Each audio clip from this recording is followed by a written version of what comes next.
नमस्कार, दृष्टि आईएएस के इन न्यूज प्रोग्राम में आपका स्वागत है। आज के इन न्यूज का टॉपिक है अमेरिका रूस सम्मेलन, रिश्तों की नई शुरुआत। आज का यह टॉपिक जीएस पेपर 2 के अंतर्राष्ट्रीय संबंध खंड से जुड़ा हुआ है। तो देख लेते हैं डायमेंशंस जिन पे हम आज की चर्चा करेंगे। सबसे पहले खबर पर नजर डालेंगे। खबर के मुख्य बिंदु क्या है वह समझेंगे। अमेरिका रूस संबंध और भारत वह जानेंगे। निष्कर्ष और अंत में रहेगा आपके लिए प्रश्न। तो चलिए सबसे पहले खबर पर नजर डालते हैं। अमेरिका और रूस के मध्य अगले हफ्ते की 16 तारीख को एक शिखर सम्मेलन होने वाला है। इस संदर्भ में अमेरिका के व्हाइट हाउस ने जानकारी देते हुए कहा कि यह सम्मेलन रूस को अमेरिका के विचारों से अवगत कराने के लिए है, न कि किसी नतीजे तक पहुंचने या आदान प्रदान के लिए। अब जान लेते हैं खबर के मुख्य बिंदुओं के बारे में। आगामी 16 जून को जिनेवा में अमेरिका के राष्ट्रपति जो बाइडेन अपने रूसी समकक्ष व्लादिमीर पुतिन के साथ एक शिखर बैठक करेंगे। इस सम्मेलन से पहले अमेरिकी राष्ट्रपति ब्रिटेन में G7 शिखर सम्मेलन, नाटो की एक बैठक तथा ब्रुसेल्स में अमेरिका यूरोपीय संघ की शिखर बैठक में भाग लेंगे। इस संदर्भ में अमेरिका के राष्ट्रीय सुरक्षा सलाहकार जेक सुलिवान ने जानकारी देते हुए कहा कि अमेरिका दोनों देशों के बीच होने वाले इस शिखर सम्मेलन को किसी परिणाम की दृष्टि से नहीं देखता।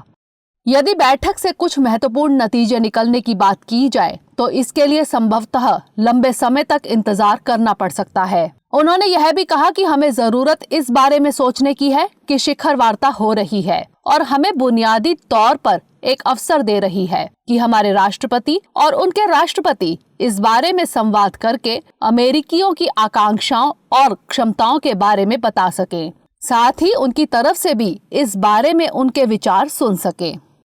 उन्होंने कहा कि समय के लिहाज से देखें तो अमेरिका के दृष्टिकोण से G7 समूह में शामिल दुनिया की अर्थव्यवस्थाओं और भारत, दक्षिण कोरिया, ऑस्ट्रेलिया तथा दक्षिण अफ्रीका के साथ बातचीत के बाद रूसी राष्ट्रपति के साथ बैठक का बेहतर संदर्भ यानी कॉन्टेक्स्ट तलाशना मुश्किल होगा। इसके अलावा उन्होंने कहा कि यूरोपीय संघ के राष्ट्रपतियों से बाइडेन की मुलाकात के बाद अमेरिका रूस संबंधों से जुड़े जटिल मुद्दों पर बात करने के लिए इस शिखर सम्मेलन में शामिल होना अमेरिकी दृष्टिकोण से रूस के साथ बातचीत को लेकर सही दिशा में कदम हो सकता है। उन्होंने बताया कि अमेरिका और रूस के आपसी ताल्लुक विश्वास और रिश्ते के बारे में नहीं है, बल्कि यह स्पष्ट करने के और बताने के संबंध में है कि हमारी अपेक्षाएं क्या हैं। साथ ही यह निर्धारित करना है कि यदि किसी प्रकार की हानिकारक गतिविधियां जारी रहती हैं, तो संयुक्त राज्य अमेरिका उनका जवाब देगा।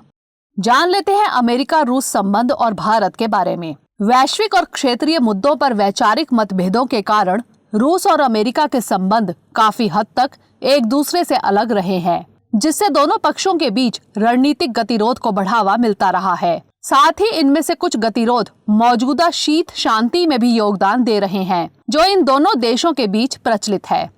शीत युद्ध के दौरान के प्रतिद्वंदी रहे दोनों देशों के आपसी संबंधों में अपेक्षा के अनुसार सुधार नहीं हुआ है, बल्कि इनके द्विपक्षीय संबंधों में वही शीत युद्ध की क्रूरता देखी जा सकती है, जो कि वैश्विक सुरक्षा ढांचे के लिए एक सेध का कार्य कर रही है, जिसके चलते ही रणनीतिक विचारकों द्वारा इसे नया शीत युद्ध कहा जा रहा है।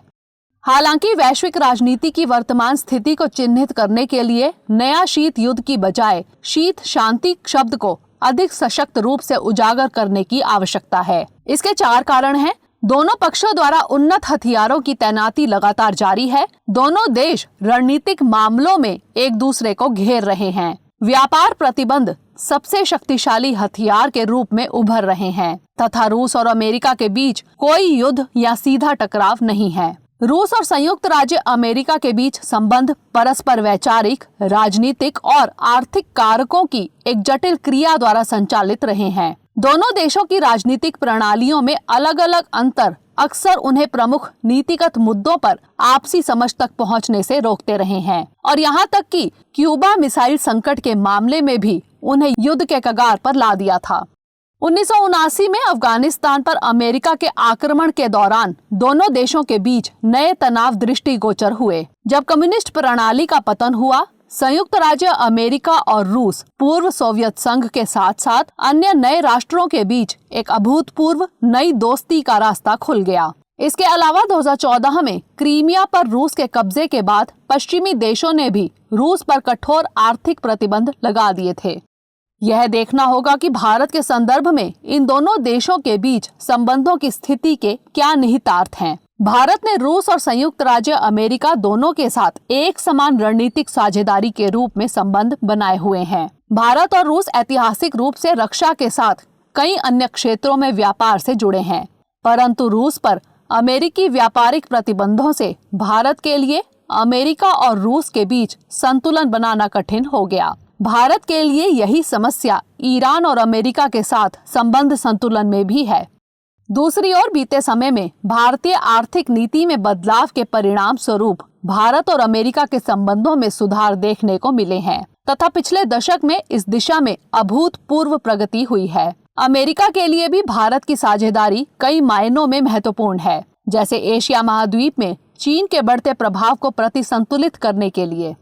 आइए जान लेते हैं निष्कर्ष के बारे में। अभी देखना होगा कि ये जो सम्मेलन होना है उसमें क्या कुछ मुद्दे या निष्कर्ष निकलकर सामने आते हैं। हालांकि यह कहना सही है कि अभी इस सम्मेलन को एक परिणामी बैठक के रूप में नहीं देखा जाए, क्योंकि कभी दो धुरी राष्ट्र माने जाने वाले पक्षों के बीच किसी वार्ता के तहत तुरंत किसी आदान प्रदान की अपेक्षा करना थोड़ी जल्दबाजी होगी। दूसरी ओर भारत एक प्रमुख वैश्विक शक्ति के रूप में अपनी स्थिति के कारण रूस और अमेरिका दोनों के आपसी संबंधों को कहीं ना कहीं प्रभावित कर सकता है। अब नोट कर लेते हैं आज का प्रश्न। अमेरिका और रूस के बीच संबंधों के तनाव का वर्णन करते हुए दोनों देशों के बीच आपसी बातचीत की गुंजाइश की पड़ताल कीजिए। तो ये था हमारा आज का सेशन। अगले सेशन में किसी नए टॉपिक के साथ मिलेंगे। तब तक के लिए पढ़ते रहिए एंड स्टे सेफ।